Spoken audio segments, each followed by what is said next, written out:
Fluminense monitora a situação de meio-campista argentino e pode avançar pela sua contratação. Além disso, o ex-médico do Fluminense dá uma declaração bastante importante e polêmica sobre um jogador do atual elenco do Flusão. Também vamos falar um pouquinho sobre a premiação da Copa do Mundo de Clubes. E aí, cadê esse dinheiro? O Fluminense já recebeu? Não recebeu? Vai ser taxado? Como é que vai ser? O GE falou um pouquinho sobre isso, a gente vai trazer tudo para você nesse vídeo aqui. Então, desde já eu te convido a deixar o like, a se inscrever aqui no canal, a ativar o sininho para não perder nada. Depois da vinheta a gente vai falar aí muito do Flusão. Fluminense acompanha de perto a situação de meio-campista argentino. Quem traz pra gente essa informação é o Gabriel Amaral, do canal Raiz Tricolor, e de acordo com ele, o Martín Ojeda, que é um meio-campista hoje no Orlando City dos Estados Unidos, está no radar tricolor, sendo monitorado de perto pelo scout do Flu.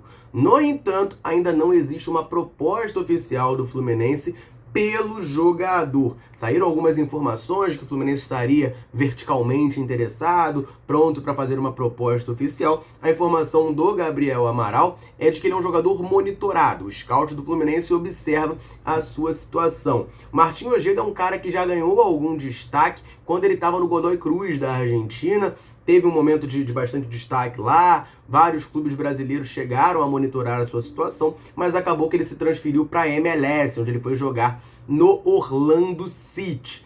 Repito, nesse momento não há nenhuma proposta do Fluminense, mas ele é um jogador que também chamou muito a atenção, porque o seu contrato com a equipe estadunidense vai até o final de 2025, ou seja, poderia assinar um pré-contrato, vir sem custos ao final do ano, certo? Não, não é bem assim não, tá, gente? O contrato dele, de fato, é até o final do ano, até o final de 2025, mas o Martín Ojeda tem uma opção de renovação lá com o Orlando City. Então, o clube pode acionar isso de maneira automática e o contrato dele seria estendido até 2027. Então, não teria a possibilidade de pegar esse jogador em um pré-contrato. Essa questão da sondagem, do monitoramento do Fluminense ao jogador, de acordo com o Gabriel Amaral, é bem parecido com a situação do Facundo Pelistri, do Panathinaikos, atacante uruguaio, também foi cogitado aqui no Fluminense, um jogador que também é monitorado pelo scout, mas que não há uma proposta oficial até o momento por ele. Fluminense, a gente sabe, né? Movimentações mais verticais, digamos assim, do Fluminense no mercado.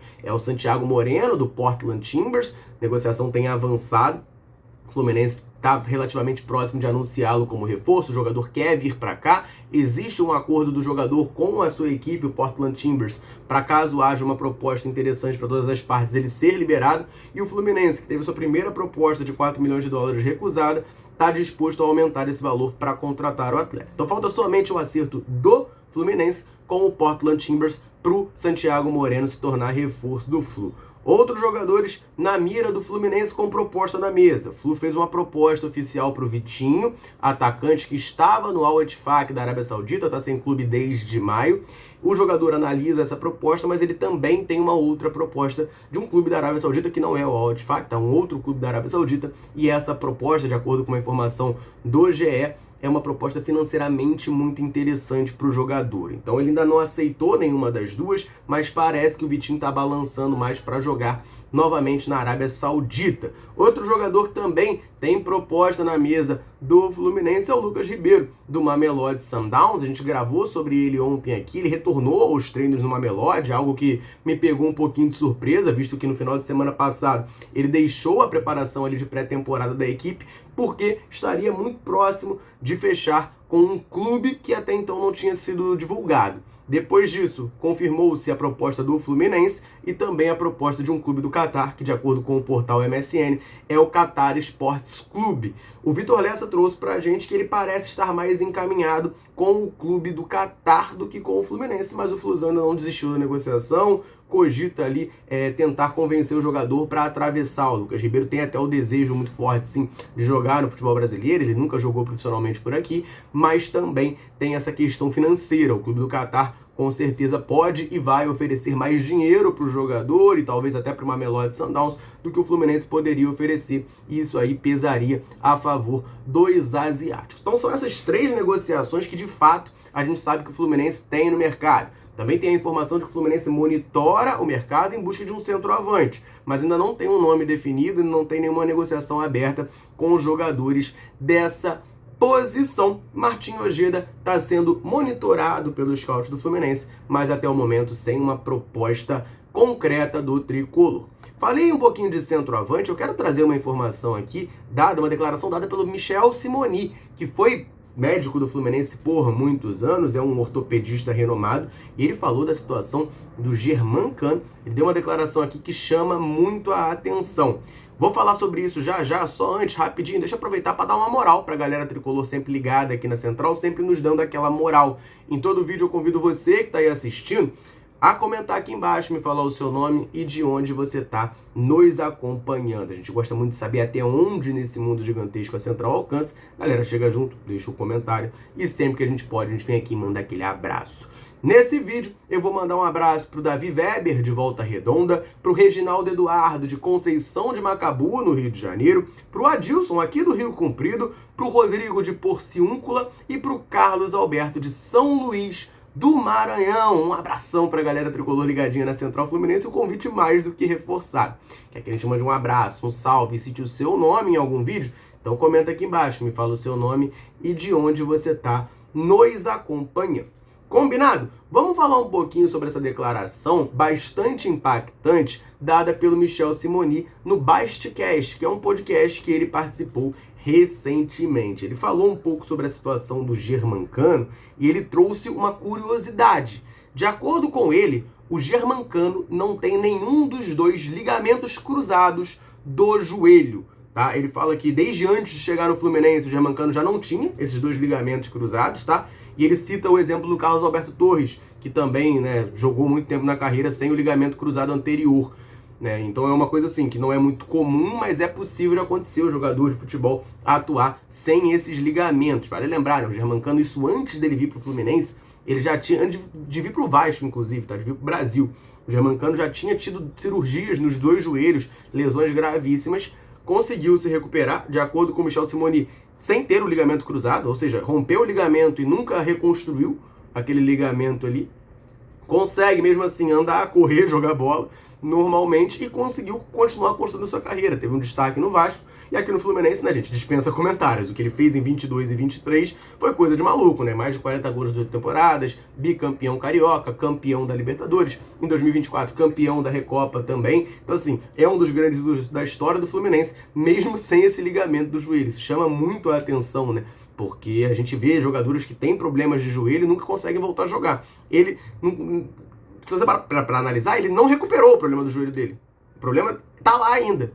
E ele consegue jogar mesmo assim e consegue se destacar. Claro que com o tempo passando, eu imagino que essa situação vai atrapalhando um pouco mais a carreira, né? Hoje a gente vê um Germancano muito abaixo fisicamente, não conseguindo render o que rendeu em 22 e 23, mas isso acho que se deve muito também ao fato dele já estar com 37 anos, né, gente? É um jogador de idade já bastante avançada, e isso aí vai pesando na carreira de qualquer um. Infelizmente, hoje o Germancano já não consegue render o que rendeu nas duas temporadas que eu citei aí, 2022 e 2023, mas fica aí a curiosidade. Michel Simoni falando que o Germancano não possui o ligamento cruzado de nenhum dos dois joelhos.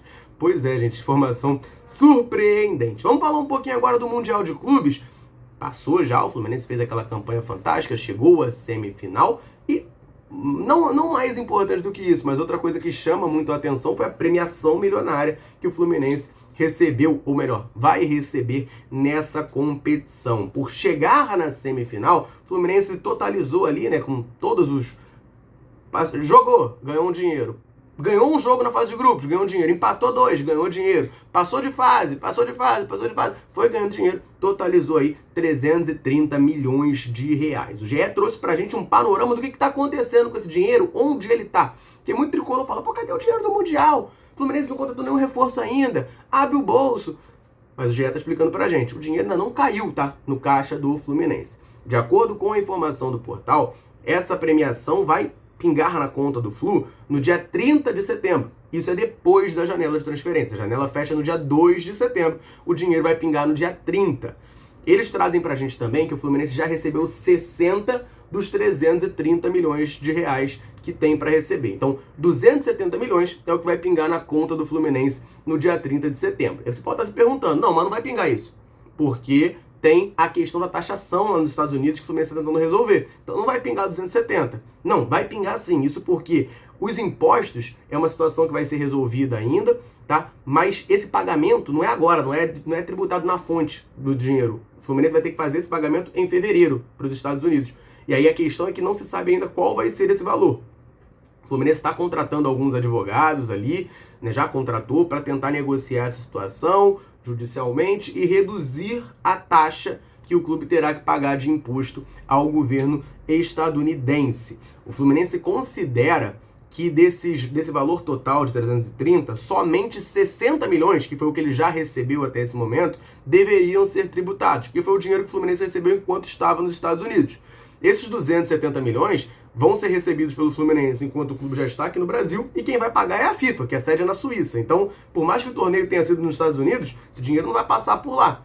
Os 60 milhões sim, mas os 270 que vai receber agora não. Essa é a alegação do Fluminense, que vai tentar, né, ganhar ali na negociação, na justiça, o direito de não ter esses 270 taxados. Vamos ver o que vai acontecer, se o Fluminense vai vencer ou não esse processo, mas fato é que o clube entende que só 60 milhões deveriam ser taxados pelo governo estadunidense. Particularmente dando uma opinião aqui totalmente de leigo, eu acho muito difícil o Fluminense conseguir a isenção total desses 270, que pode conseguir uma redução ali da alíquota de imposto e tudo mais, mas vamos aguardar isso nos próximos capítulos. Seria muito bom, né, o Fluminense ter somente os 60 milhões taxados, o valor que estava sendo falado era de 30%, então vamos lá, 30% deve ser o quê? 18 milhões de reais. Que o Fluminense perderia, ficaria com os outros 42, é isso?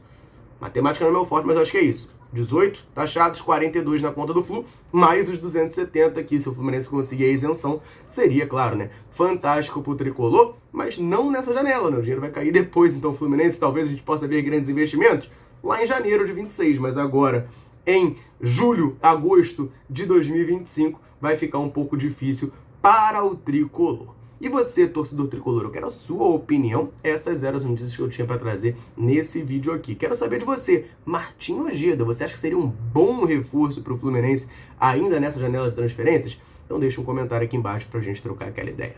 Combinado? Eu vou ficando por aqui. Um abraço, saudações tricolores. Tamo junto.